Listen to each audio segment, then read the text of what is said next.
This is the podcast for broadcast. The Sound Off Podcast with Matt Kendall. So just back from Canadian Music Week, and sometimes I go to a radio conference, and when I get home, I need to dust off the takeaways and the information that was dispensed.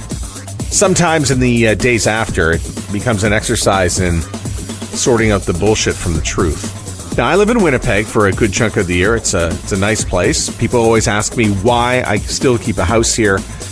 You know, it gets a bad rap for being cold and windy, but the people are nice, and I get a big house, and there's ducks that visit me and swim in my pool. I've got one kid who's gone out to New Brunswick and another who's going to school locally here, and I'm trying to figure out what number 3's doing. Actually, number 3's trying to figure out what he's doing. But when you think about it, what really troubles Winnipeg is how the city manages itself. Nothing's really anywhere here. It's not built for people. It's built more for cars and driving around. And there's a crime problem because there's a poverty problem.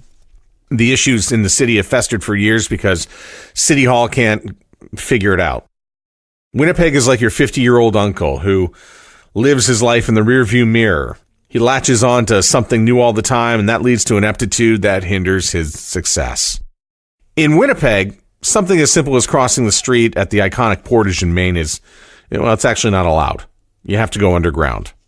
The area is ugly. It's like a 1960s tribute to Moscow, and there's concrete barriers everywhere, and it's supposed to be some sort of solution, but if you looked at it and said, you know, if we started this today, would we do this way? No. And if putting up concrete barriers at intersections is so smart, how come you're not doing it for other intersections? See? The city actually has a lot in common with its football team, the Winnipeg Blue Bombers, who have not won since 1990. The team has pretty much been run the same way since 1991, and it gets the same results year in and year out. There's 9 teams in the league. They can't find a way to win the Grey Cup. Meanwhile, the league has evolved, but the team has failed to adapt. So that brings me to Canadian radio. The business is populated by a collection of about a dozen players who do okay. Some do better than others, but overall it's a collective, numbers don't lie. And Canadian radio was down 3.3% from 2017 to 2018. And I think a lot of that is a result of, Canadian radio saying, you know what, that's good enough. I've contended that if Canadian radio upped their digital game, they'd be telling a much different story. But that was last year's discussion. So the opening keynote speaker at Canadian Music Week was James Cridland.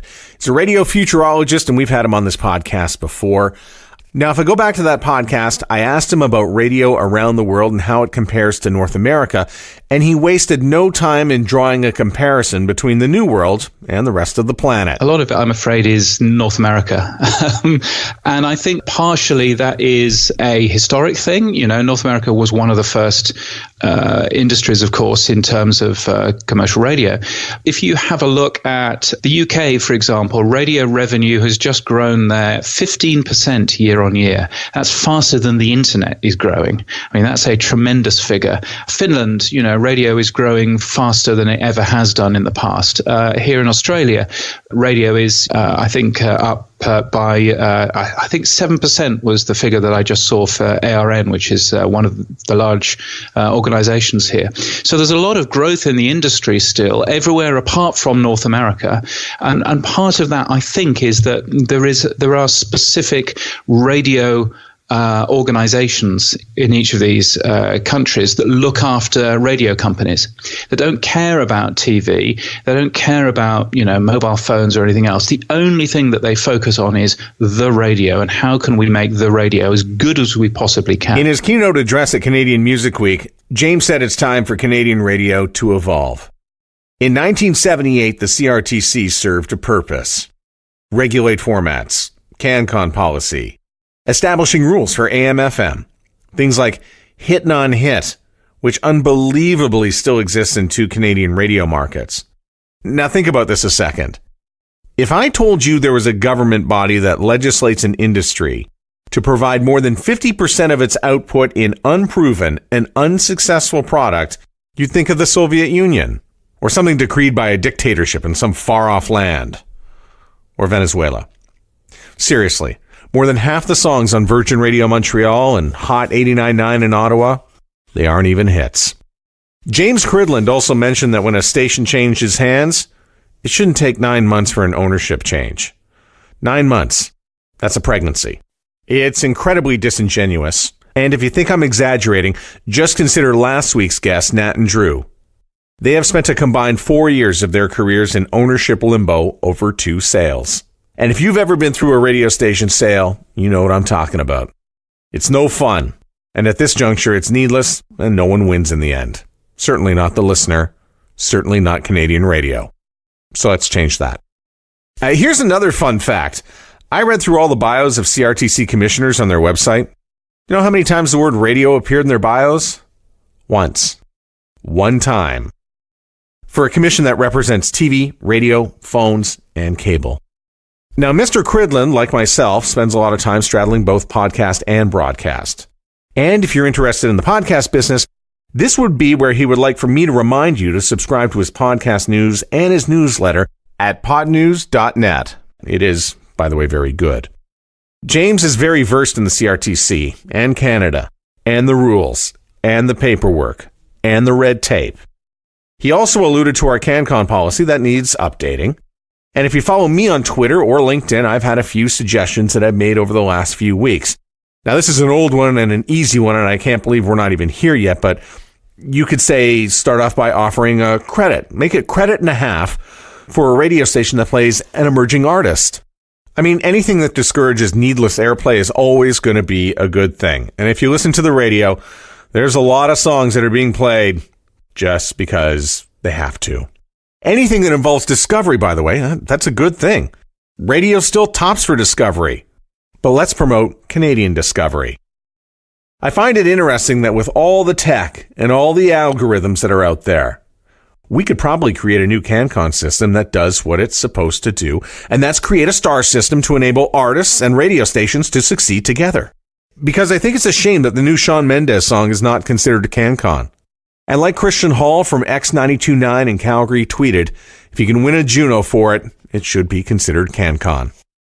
Christian has also suggested that discoverability could be a wonderful byproduct of a revamped CanCon policy.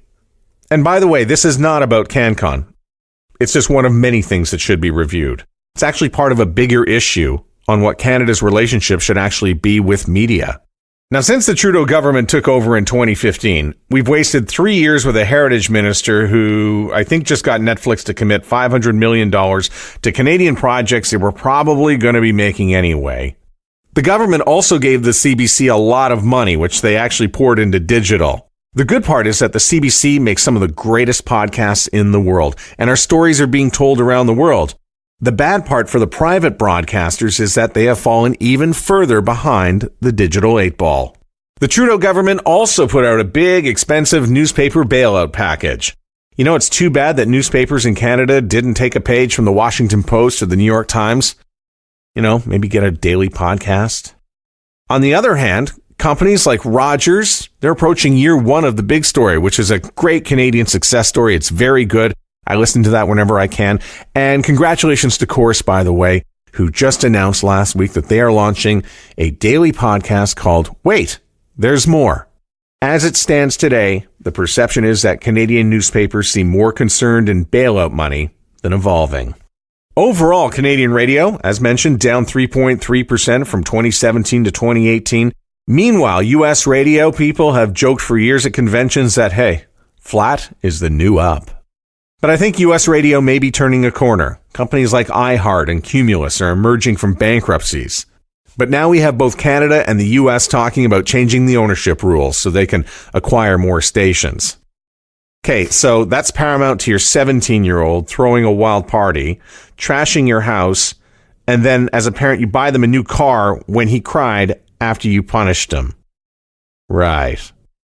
Just ridiculous. And I've linked an article in the show notes by Perry Michael Simon from All Access who explains why that's a bad idea, and it applies to both sides of the border. I know, talking about this stuff is uncomfortable.